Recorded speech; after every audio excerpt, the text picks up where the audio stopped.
Les millions de fans de Samuel Eto'o retenaient leur souffle, plongés dans l'attente angoissante du dénouement de ces batailles judiciaires à la CAF. La nouvelle tant espérée a finalement éclaté tel un coup de tonnerre ce 4 juillet 2024. La Confédération africaine de football a tranché dans le dossier brûlant impliquant le président de la FECAFOOT, accusé de manipulations obscures et de transgressions éthiques. La décision. Le jury disciplinaire, en la forme, reçoit les exceptions d'incompétence et d'irrecevabilité des moyens de preuve produits. Enregistrement audio et vidéo, transcription audio, mail soulevé. Les rejette comme mal fondés. Les rejette comme mal fondé. Au fond, dit que la preuve de la manipulation de match de football reproché à M. Eto'o et M. Valentin Coin n'est pas établie en l'état.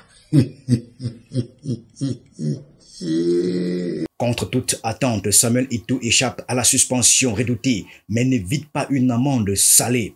Le jury disciplinaire de la CAF, après un examen minutieux, admet son incapacité à étayer les allégations de trucage de match. Cependant, une ombre plane sur son intégrité, son éthique et son fair play sportif. Son partenariat controversé avec la société OneXBet lui vaut une sentence implacable. 200 000 $ d'amende, l'équivalent approximatif de 121 millions de francs CFA. Mission accomplie. Après des accusations abracadabrantes et des voyages intergalactiques, des heures de plateau télé inutiles, Samuel Eto'o s'en sort avec une simple amende de 200 000 $. Cris de chouette, battements d'ailes et clignements d'yeux. Voilà à quoi se résumaient les preuves des hiboux présentées à la CAF, qui les a jugées non fondées et pas assez convaincantes, malgré une lettre fleuve de 3000 pages en bonus, accusant le président de la FECAFOOT d'avoir parlé au téléphone pour demander sa suspension.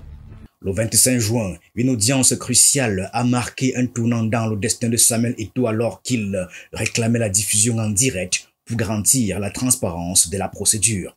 Cette requête audacieuse a jeté une lumière crue sur les coulisses de ce drame judiciaire. Malgré la sanction financière infligée, l'ancienne star du football demeure à son poste à la tête de la FECAFOOT comme une figure énigmatique au cœur des tempêtes.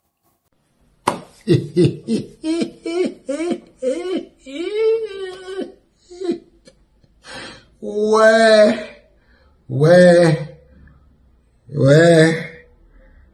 On n'avait pas dit que le 26 juin, Samuel Eto'o allait être exclu du football camerounais à vie. On n'avait pas dit ça.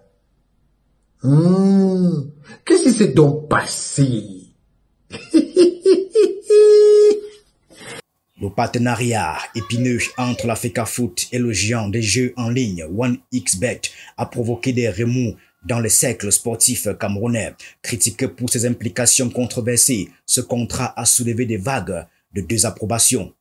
Pourtant, la FECAFOOT a vigoureusement défendu cette alliance comme un pas audacieux vers la modernisation du football camerounais, arguant qu'elle avait été scellée dans le respect des normes éthiques. Un tableau complexe d'un univers où transparence et controverse se côtoient, où les enjeux dépassent le simple jeu sur le terrain pour plonger au cœur des luttes pour l'intégrité et l'avenir du sport roi.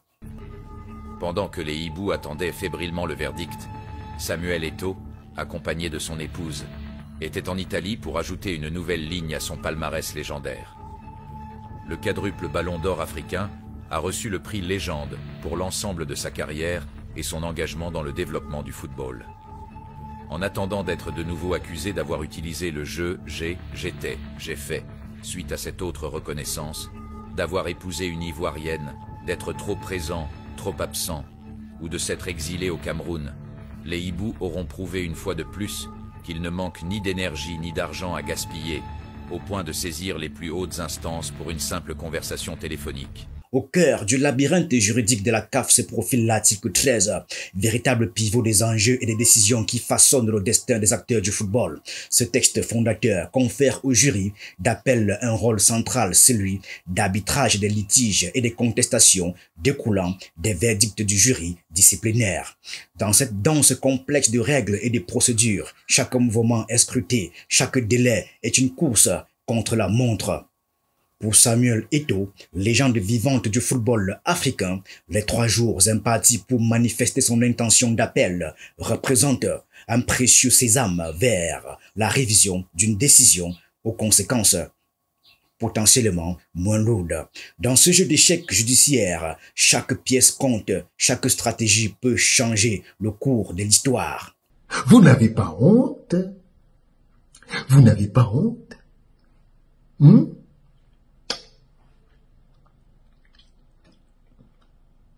Vous avez dit quoi? Quand je vous avais dit ici que ils ont commencé à parler de la nationalité, parce qu'ils avaient compris que c'était mort. C'était mort. Vous allez encore venir avec quoi? On vous attend. On vous attend de pied ferme. Le président de la FECAFOOT est pris dans la tourmente, accusé non seulement d'avoir une double nationalité, mais aussi d'avoir manœuvré pour conserver son poste à la tête de l'instance dirigeante du football camerounais.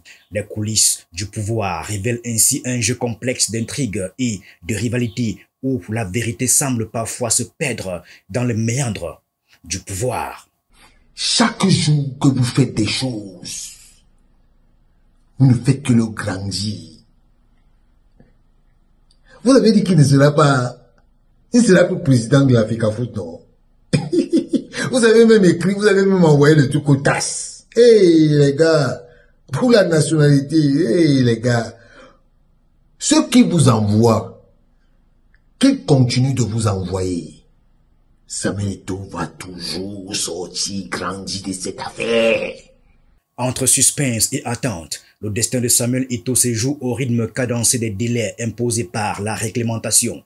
Dans cet univers où la moindre seconde peut faire basculer le cours des événements, la patience et la détermination deviennent les alliés indispensables dans la quête de vérité et de justice sportive. 190 millions de francs CFA contre 121 millions, c'est tout. Les hiboux devront se contenter de contempler de loin la nouvelle consécration de Samuel Eto'o, qui continue son ascension fulgurante, laissant ses détracteurs dans la poussière. Ne jamais sous-estimer le roi de la savane. Sur le terrain ou dans les bureaux, Samuel Eto'o est à son aise. Son talent et sa détermination font de lui un modèle pour les jeunes générations africaines. En résumé, cette saga rocambolesque aura été l'occasion de constater l'imagination fertile des hiboux, mais aussi leur manque de discernement et leur tendance au gaspillage qui aurait pu servir de projet.